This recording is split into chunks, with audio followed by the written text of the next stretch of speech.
안녕하세요. 지메입니다. 오늘 할 내용은 경매물건 주거 게시판에 있는 쓸데없는 권리신고라는 글에 대해서 보도록 하겠습니다. 보다시피 2016년도에 썼던 글입니다. 지금이 2019년도니까 3년이라는 시간이 흘렀죠. 3년이라는 시간이 흘렀음에도 불구하고 저는 그동안에 최근 3년 동안, 2, 3년 동안 굉장히 많은 부동산 정책들이 있었고 굉장히 많은 변화가 있었잖아요. 그럼에도 불구하고 제 권리 분석 글들은 전혀 상관이 없습니다. 권리 분석에 대해서는 바뀌는 게 아니거든요. 지금의 뭐 부동산 대책들이 많이 바뀌는 거지 이 권리 분석들이 상관이 없기 때문에 저는 이렇게 진행을 해도 현재의 경매물건 보시는 데는 전혀 지장이 없습니다. 과거 글들이 워낙 많다 보니까 언제까지 이렇게 해야 될지 모르겠는데 일단은 뭐 하다 보면 최근 글까지 오겠죠. 네. 일단 물건을 보시면요 50평형의 참 큰 아파트입니다. 내용을 보시면 매각 물건 명세서부터 보시면 아시겠지만 세 사람이 권리 신고가 되어 있습니다. 참 특이한 케이스죠. 보다시피 방 한 칸, 방 한 칸, 방 두 칸 이렇게 방총이 좀 50평이다 보니까 방이 4개인가 그렇거든요. 그래서 나누어서 권리 신고를 했습니다. 보증금은 다 6천만 원씩 신고를 했죠. 전입신고 일자도 다 갔습니다. 배당 요구도 전부 다 갔고요.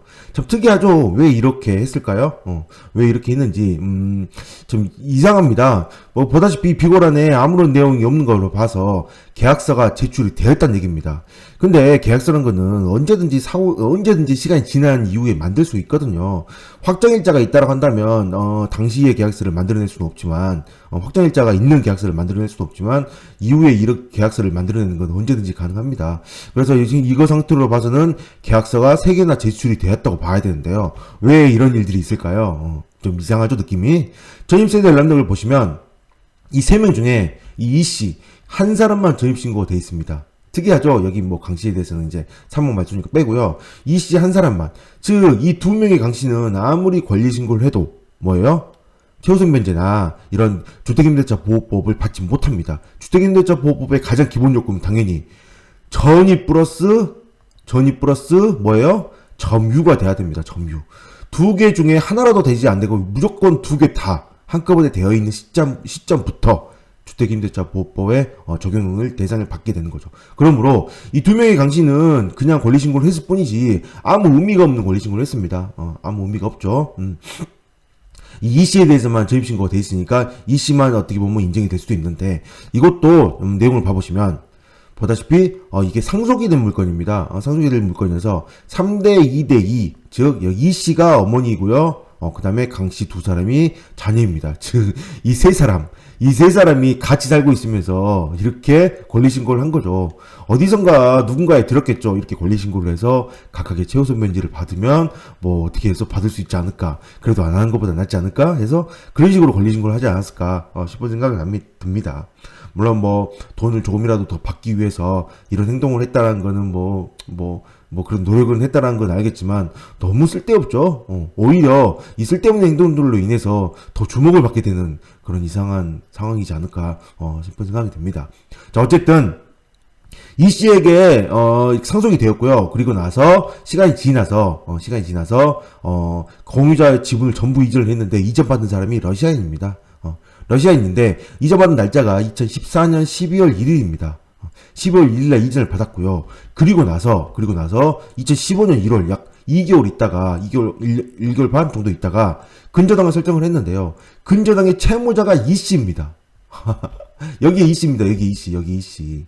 즉 공유자 이전을 전부 했지만 채무자가 이 씨다. 뭐예요? 그러면 당연히 이 씨와 이 채무자와 러시아 사람과 같은 좀 관련이 있지 않을까. 보다시피 이 씨는 72년생이고요. 그 다음에 러시아 사람은 77년생입니다. 무슨 생각이 드시나요? 보다시피 2012년도에 상속이 됐고요. 2012년도에 상속이 되었고 그 다음에 2014년도에 러시아 사람한테 넘기면서 그 다음에 채무자를 이 씨로 했습니다.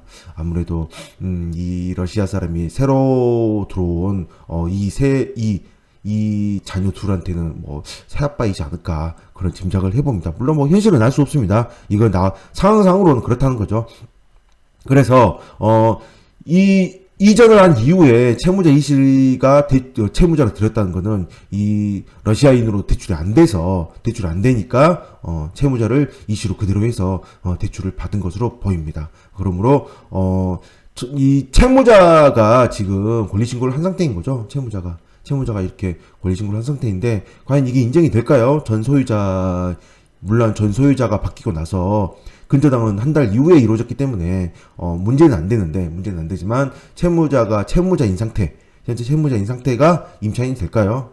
아무래도 안 되겠죠. 아무래도 안 될 확률이 훨씬 높겠죠. 그래서, 그러나 이 물건들은, 이 모든 전입자들이 전부 다 사실은 2015년 1월 16일 근저당 이후에 전입이거든요. 그래서 전부 다 대항력은 없습니다. 단지 어떻게든지 최우선 변제라도 받기 위해서, 이렇게 한번 해본 건데, 마지막 이씨도, 인정이 될지 안 될지는, 알 수 없는, 약간 그런 상황입니다.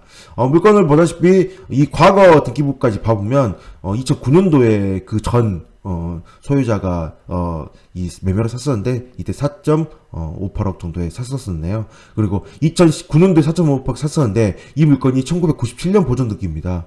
그러면 2009년도에 살 때는 당연히 12년이 지났으니까 수리를 했겠죠? 2009년도에 살 때. 그리고 나서 다시 7년 후에 경매가 나왔습니다. 그러면 당연히 무슨 생각이 들까요? 수리비가, 7년? 8년? 수리비가 아주 많이 드는 물건으로 예측을 해야 되는, 것으로 특히 평수가 50평이다 보니까 수리비가 굉장히 많이 들겠죠. 이 부분까지 감안을 하셔서 입찰해야 되는 그런 물건으로 보여집니다. 네, 오늘 여기까지 하겠습니다. 감사합니다.